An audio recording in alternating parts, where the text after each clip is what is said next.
Hello and welcome to Tash Talks, the chat show where I meet some of the most inspirational female entrepreneurs and leaders in the UK today. If you wear tights, which if you're a woman, I'm sure you do, then you are going to love our guest today. She is a trailblazer in the tights industry and I can't wait to hear her story. So who is Brie Read? Well, I'm CEO of Snag Tights. I also founded the brand, and I am a new mom of two little girls as well, a 10-month-old and a 2-year-old. So yeah, that's basically me. Well, congratulations on the new arrivals to the family. And congratulations on Snag Tights. I mean, for me, Snag is one of the standout brands of the past 5 years. Tell us how you founded it. So I had a really embarrassing incident. I was walking along a street in Edinburgh, a very fancy shopping street, and my tights were falling down, and they fell down past my knees. And at that point, I was like, I'm not just going to be able to pick them up and pull them up again. It's not going to work. So in my mind, I had this perfectly executed move where I would just whip the tights off. So take my shoes off, whip the tights off, put my shoes back on again, and walk on, and nobody would notice. In my mind, it worked fine. In reality, not that fine. It went really quite badly wrong. And then I turned around and 200 very fancy shoppers were staring at me like, what did she just do? So you tried to whip your tights off in the street in Edinburgh whilst walking? Yes. Okay. Yeah. It was not my most well thought out moment, but I was under a lot of stress. My tights were slipping down. And then I had this thing where I was like, either this is going to be one of those dreams that haunts me every night for the rest of my life, or I make light out of it. So I spoke to a lot of my friends and they all had similar stories about tights. And I was like, wow, fat people can't get tights that fit. Thin people can't get tights that fit. Nobody seems to be able to get tights that fit. And then I was like, I wonder if there is actually something wrong with tights. So I bought every single pair of tights that was available in the market and worked out that they were actually all the same width. So extra small, extra large tights were just the same. They were just different lengths. Really? Yeah. And that's why they don't fit anyone. Then I was like, I think we could definitely do something here, but need to see how big the market is first. And then so did some research, and the market was worth $6.8 billion. And at that point I was like, broken market that's worth $6.8 billion. This sounds like it's a potential opportunity. So did a big survey and asked people if they could find tights that fit. And 90% of people answered my survey and said they couldn't find tights that fit. And I was like, at that point, I was like, I'm going to fix this. It needs to be fixed. Nobody else is doing it. I'm going to do it. And that was kind of how I started Snag. And what was the ethos of the brand at that point, aside from the fit? Because you've become really well known from an outsider's point of view, for colours, vibrancy. Was that part of Snag from the start? So I think it was about something that finally made you feel good. So what we heard from people, we actually started with just black tights, but Yeah. what we heard from people was that being able to wear a pair of tights means you can wear dresses, means you can wear skirts, opens up your wardrobe in this way. And that makes you feel so much more positive about yourself. Yeah. And then, people started requesting great colours. So we brought in all of the colours, and it kind of gives you that kind of dopamine hit of, wow, this is such a beautiful colour. I get to wear it. It makes me happy while I'm wearing it. And that's how we kind of brought the colours in, as well as just always believing that, everything you should do as ethically as possible, which we tried to do as well. And prior to that, you've been working in marketing and you've been a CEO, hadn't you? Yeah. So it wasn't that you had never run a business before.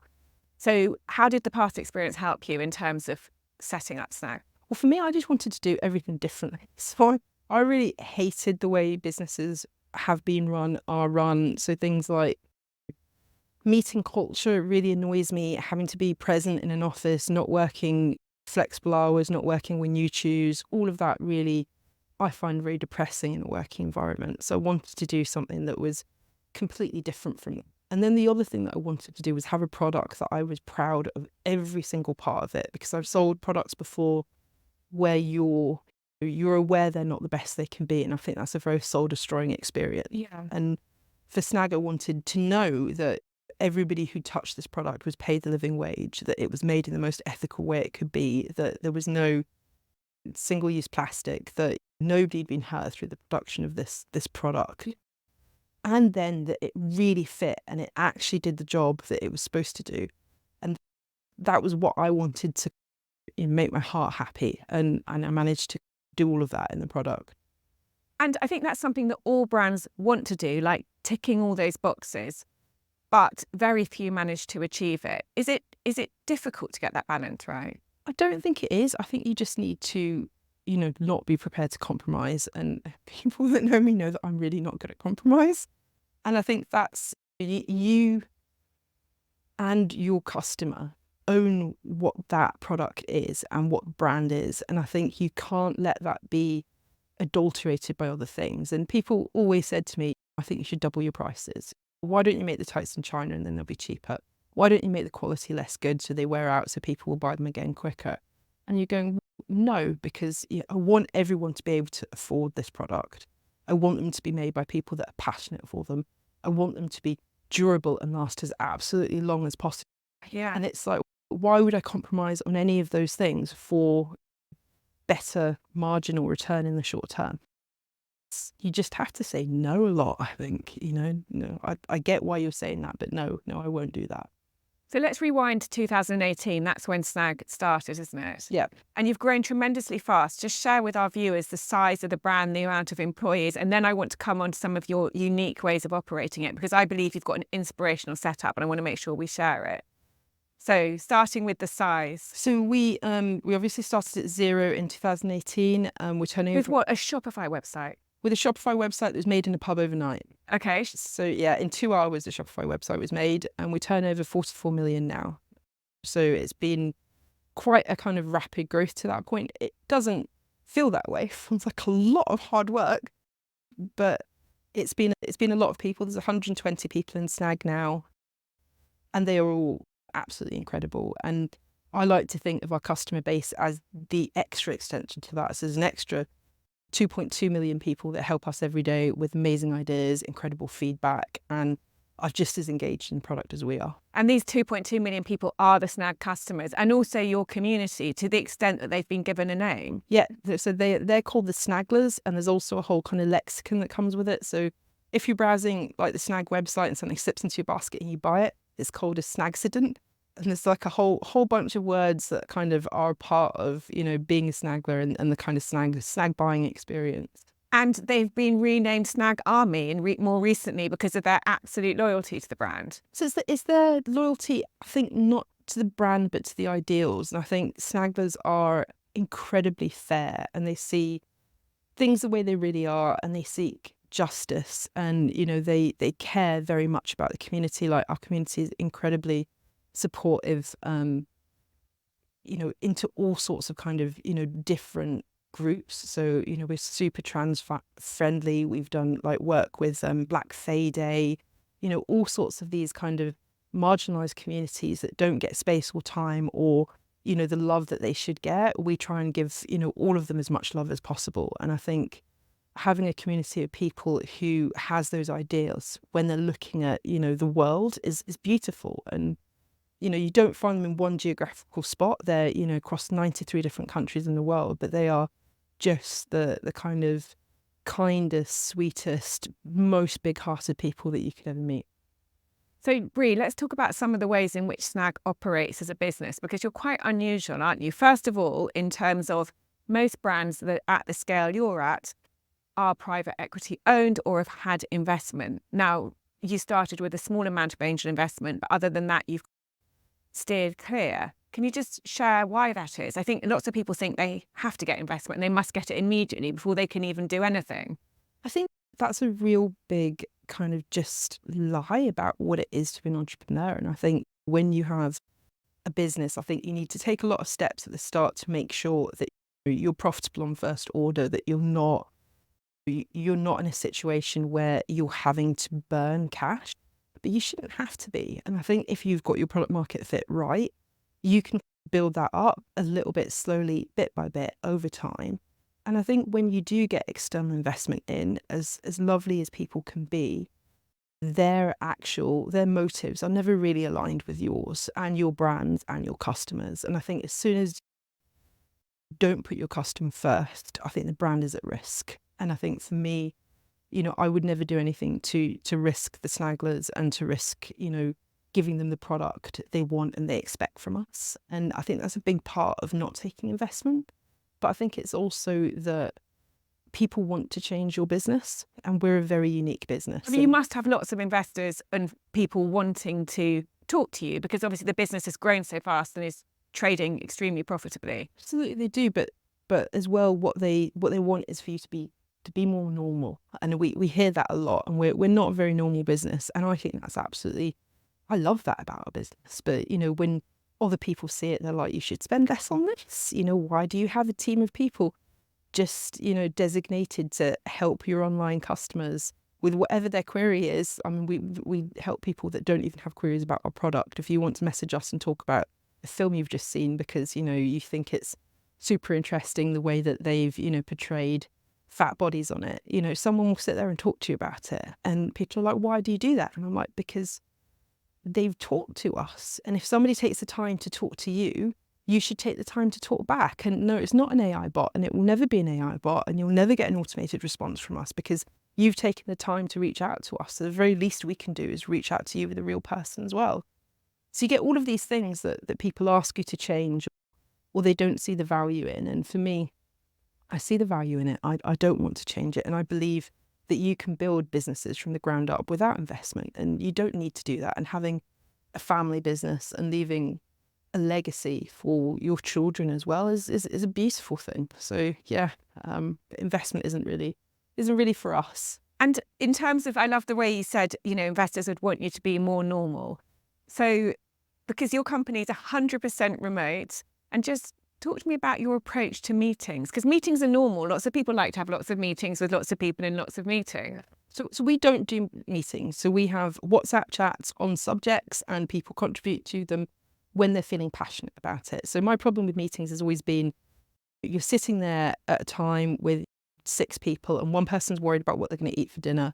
One person's too cold and can't think of anything else but I'm cold. One person has a sick dog and they're worried about the dog. And nobody is bringing their best energy to that meeting. Yet for your business, you really need all of their best ideas. And the way that we do it is, instead, each one of those people would contribute when they're thinking about the project and when they're having their best ideas about the project. And we'd collect that over a couple of days. And then that becomes the project and how we shape it, rather than have a meeting where people are just not engaged. We also have truly flexible working hours. So, if you really do only like to work in the middle of the night, that's fine. Like, nobody's gonna bother with it. That's fine. Go work in the middle of the night. If you want to, take a month and work from a different country, that's fine. Go away and do that. We don't have requirements like that, because for us it's all output based rather than, you sitting at a desk. We don't care if you're at a desk or not. And you also operate the business on WhatsApp. We do. So all of our communication is via WhatsApp, a lot more secure than email. And we just have WhatsApp groups. You can have a phone just for work if you want from the business to do your WhatsApp stuff on. But yeah, everybody just does everything on WhatsApp. We were very, very happy when WhatsApp launched its HD picture functionality, because that was the only thing that kept coming a cropper for us, is that pictures were never of high quality. Yeah, they keep reduced inside. But they are now, so you've got a little button you can tick, and that's made our lives even easier. So yeah. And when people join the business and you say, look, this is a no meetings business, everything's on WhatsApp, I mean, is that what you say to people? Yeah, no, we literally... And you can work when you want to. I mean, surely you've got people queuing around the block to work for you. So you do, but it's really interesting. You need to be, not everyone's personality fits. And I think, in many ways we're a company of introverts, and I'm a very introverted person. Most people that work for Snag are. And, people don't like it when people phone other people up on the phone, because phone calls are awkward and they would rather not speak on the phone. So there's a lot of stuff, also, nobody cares that your, uncle's dog's pixie friend has bought a new potato, right? Like nobody cares, because everybody's here to work, and it's a bit of a kind of a different environment. So we tell people when they start in the business. So do you mean in terms chaos. of the culture then? It's not like everyone's chatting about all this other out of work stuff? Yeah, so it's very much, it's a place where, your work is very valued. Yeah. And people who like to work are very valued. Yeah. And that works very well. Yeah. People who like to do a lot of meetings, because you can chat to people in meetings and then arrange more meetings to chat to people again, they tend to do less well, because it's very obvious that their engagement is much more around, chatting with other people than it is doing work. So what's interesting is in e-commerce, I definitely feel there's a wave of new brands who are taking the approach you're taking, very efficient, minimal meetings, trying to get the thing operated by a sort of global team to manage costs and benefit across time zones. It's quite unusual to see a brand of your scale operating in that way, I think. Don't you? Do you come across other brands of your scale operating? we don't, and people always go like, "How do you do it?" Yeah. And I'm always, I just add more people to it. It keeps it on, just keeps going. And I think that's because we do the breakaway groups as well for projects. So, you'll never be in a project group with 100 other people. We have a couple of groups that have lots of people in, which are more kind of information gathering. But also it allows us to be really flat. So, anyone can have an idea. So everybody can message me whenever they want. That's not a problem. And whoever you are, if you've got a good idea, like we had someone recently, one of our amazing people in the warehouse was like, "Oh, I want to do a pin. Could we do a pin?" And I'm like, "Yeah, no, of course we could do a pin. That's a great idea." So she went away and she sourced it. We went through all of our kind of ethical supplier checks with it. We got the product in, and then that product will be like up for sale, as it comes out. And it's, because why wouldn't you want someone to message you with a great idea? Yeah. Like, I just think it's, and if somebody's unhappy or something bad's happened in their life, I'd like to know that as well, because, maybe I can help. And I think a completely flat structure is very weird for people as well, because they're like, "So how many people do you talk to on a daily basis?" Not physically talk to, because that'd be awkward, but and you're like, it doesn't matter to me, it's a different way of doing it. You don't have to be checking people are doing their work all the time, because it's outputs. Fantastic. So let's talk about the concept of fairness, because one of the things you shared with me is how fairness is at the heart of what you're doing. Some businesses are driven by profit. There's a wave of businesses that are driven by purpose over profit. I feel that your concept of fairness aligns very much with a purposeful business. How does fairness play a role, and what sort of role does it play? Well, for us, it's all about being fair to everyone, right? So it starts with being fair to our customer, and that means, our margins are low. That means that we put you first at all times. That means when you get a product from us, it will fit you. So our returns rate are 2% compared Which is to incredible for fashion, because it's not just tights in your collection, no, is it? No. That's actually 2% on our clothes. That's literally for the clothes part of it, not the tights part. I mean, that's unheard of. Where another brand would be at 40 to 60% returns rate. And that's because of the sheer amount of work that we and dedication we put into making fits happen. So, we'll have 72 different prototypes of a product, which is fitted across all of our different sizes and different body shapes across those sizes multiple times before it goes live. So when you buy from us, you can be assured that something fits. And this was your recent bra that went through 72 prototypes. Yeah, so the bra was an incredible part. We've been fitting jeans now for 2 years, and they're due to come out in November. We're very excited about those, because I've been wearing them and I can play with the kids on the floor, do a whole load of stuff, stand up, run around, and they're still never uncomfortable. They fit perfectly. I'm super excited. These are so good. I'm just so excited for everyone to get to wear them. I just love them. I haven't been out of them apart from today for ages. But yeah, it's that kind of process where you have to be fair to the customer, and those things are what makes it fair. It's the effort that you put into having a really great product. And then for us, it's also being, fair to the people that work for Snag, which is about flexible working. If you're going to dedicate time to us, then we should dedicate that back to you. It's things like private healthcare, mental health support, making sure that you've got, if you're in the warehouse, there's food there for you to eat, and all of those things, and that every person that touches a Snag product is paid a fair wage. And actually, we're never putting pressure on suppliers to put pressure on their workers, because that's just a really unfair place to be. And we take that incredibly seriously. We do our own audits, we visit all the factories. It's a big part of how we select, people to work with. And then it's that kind of, how do you be fair to the kind of planet as well? And that's all through our tights are the very first recyclable tights in the whole world. So all of our products to be recycled. We developed that kind of process alongside our supplier in a university.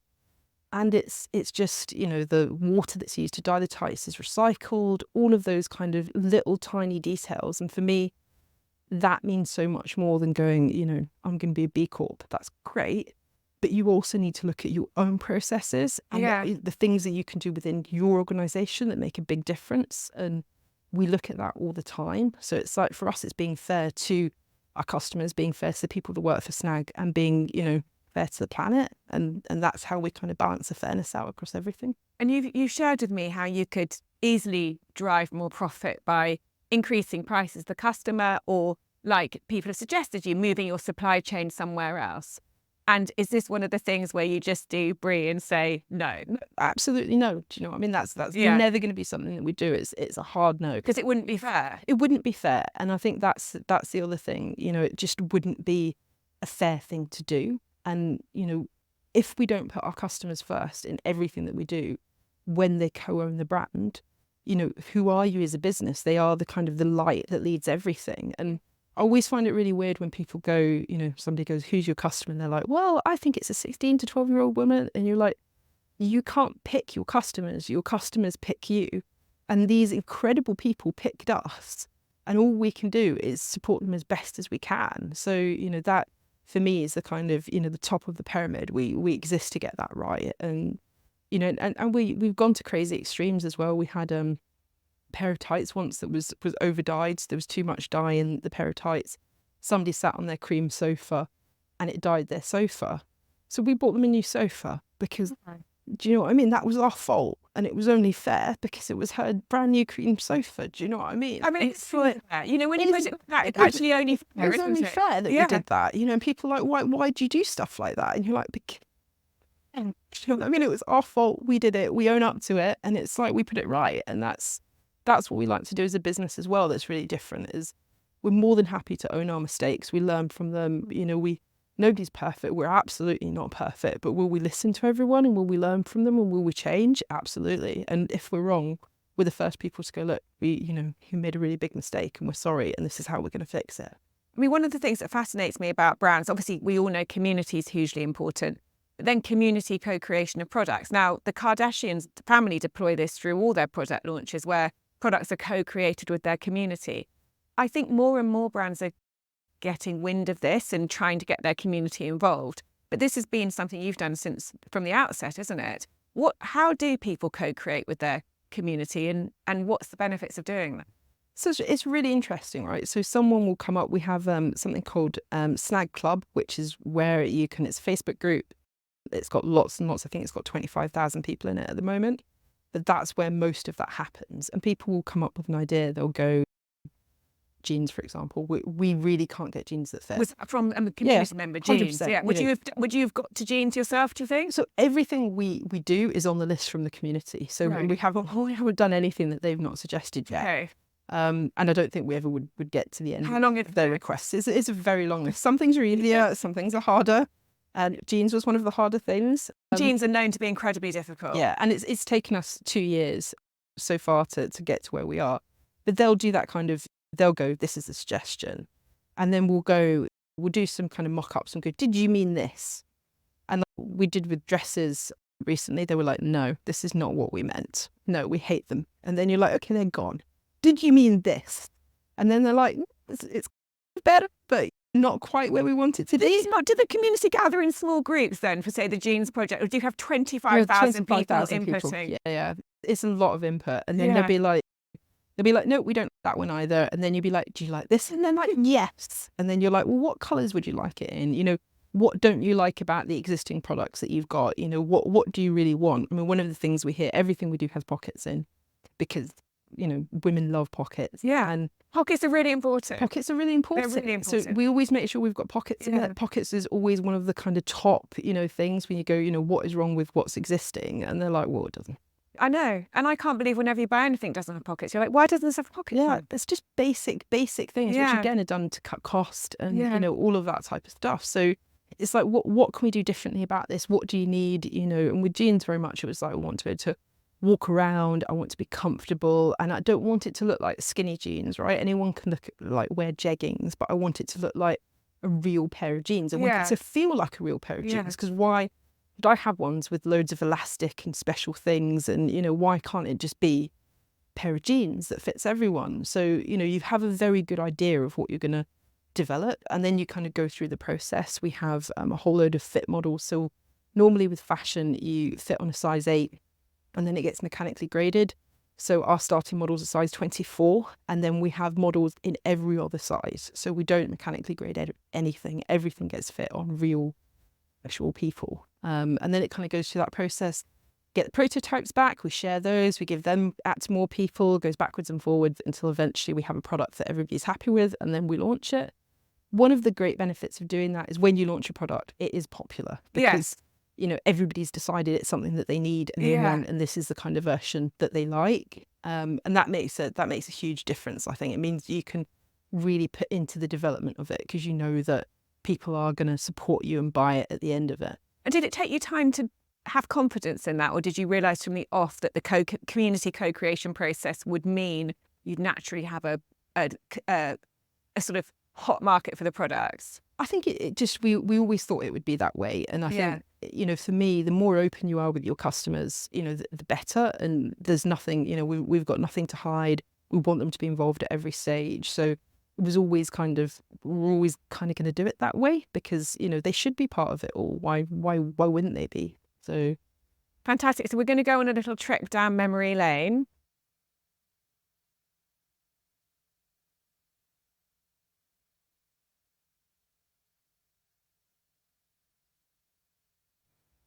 So the first photo we have is an extremely cute little girl. Who can this possibly be? That's actually a photo of me, and I'm in China there. So I was very lucky to grow up in China and Africa and lots of different countries in the Arab states as well. And I think for me, it really affected how you feel about entrepreneurship and possibilities. And that has really stuck with me. When we lived in China, my dad used to build power stations. And I remember him building one power station and switched the lights on. And the next day, there was an entire village that had been came up overnight next to the power station, taking the electricity from it. And there was we went for a walk through it, and there was a cold, fridge of Coke with a bar that had been made out of paper mache. And you could sit down at a bar and have a cold Coke in an area that hadn't had electricity before. This is 1984, 1985. And that for me was anything is possible, right? If you can do this, literally anything is possible. And I think for me that you don't have to be a special person. You don't need to get up at 4 o'clock in the morning every day and lift an amazing amount of weights and have mantras that you say to yourself. You can be, you need to do cold plunge. No, you can nap and cake and still be a successful entrepreneur because everybody can be. It's not a special thing. It's not a special skill set. It's just the desire to do it. It's actually really simple and not complicated at all. So whenever I see that picture, I always remember that kind of time and that lesson about how if you can move literally mountains overnight, how can you not start a business that solves a problem and put your heart and soul into it. So Brie, when was this next photo taken? So this photo was actually taken after I'd lost a lot of weight and I was really, really sick. And it was for me the kind of moment where it dawned on me that, I'd spent my entire life thinking my body was wrong and I was a terrible human being because I was fat. And the world was literally telling me that because I couldn't fit in any clothes. The world wasn't shaped for me. And I thought I was horrible. And in my head all of the time, all I had was, if you lose weight, everything's going to be better. If you lose weight, everything's going to be better. Please lose weight. Please lose weight. And that had been consuming. That must have been absolutely all consuming. Was that 100%? 100% of the time, day and night. It would literally be, this terrible kind of voice in your head telling you how not worth anything you are because of your size. And when I finally lost that weight, I was like, well, that voice will stop, right? And it didn't. And that was really surprising for me. And that was at that moment that I really started to realize, actually, there was nothing wrong with me. There's nothing wrong with me at that size. There's nothing wrong with me at this size. Clothes are wrong. And the whole industry that comes around that, clothes should really fit. They should be able to fit your shoulders. They shouldn't look like a tent. And I think that's really important. Our final photo looks like a family Christmas shot. Yeah, this is my my 4 girls, my 2 bonus daughters and my 2 little daughters. My kind of adopted bonus daughter isn't in this pic, but she should be. And for me, this is why I do it. This is the future, and I never want for them to feel like they are less than because of their size, or they are less than because of their gender. And I want them to be able to go out into this world and make a difference, and not have that negative voice in their head. I don't want them to ever have that. And for me, that's really my inspiration now, is I want to change the world for them. And I know that's a really big ask to change the world, but you know, if you don't try, you can't do something. So I'm going to try my very, very hardest. And Brie, it's amazing because you're running a huge business, albeit in quite an unconventional way, but you have got 2 very young children. Your youngest is not even a year old. A lot of women always get asked, how do you do that? So let me ask you, how do you do that? So I think I'm really lucky. I've got a nanny. She's incredible. And knowing that my kids are safe with her is great. But I've had to put really strict boundaries around when I work. So I work from 9 till 4 every day, and then after they're asleep. And outside of that time, my time is theirs. It isn't for anything else. And every weekend I get to spend all day like crawling around on the floor with rabbits and drawing elephants and all of the stuff that they love to do. And it just takes you back to the important things in life. And I actually think they've given me a real kind of rounding to my life, which makes me a nicer person. And I'm really grateful for that, as well as just how incredible they are. Well, thank you so much, Brie. I mean, what an incredible business you've built with Snag Tights. I literally am blown away. I think you've just done such a great job, and it's fantastic to see you doing things in your own way as well, whilst having such huge success and having all this positive impact. I mean, I don't know what more you could have done. Thank you so much. It's got its moments. It's hard a lot of the time, but I think, you know, it's so worth it, that it means that you get up every morning filled with passion for it, and that's really all I ever wanted in my life. So I'm an incredibly lucky person. Thank you, Brie. Thanks for coming on. Thanks so much.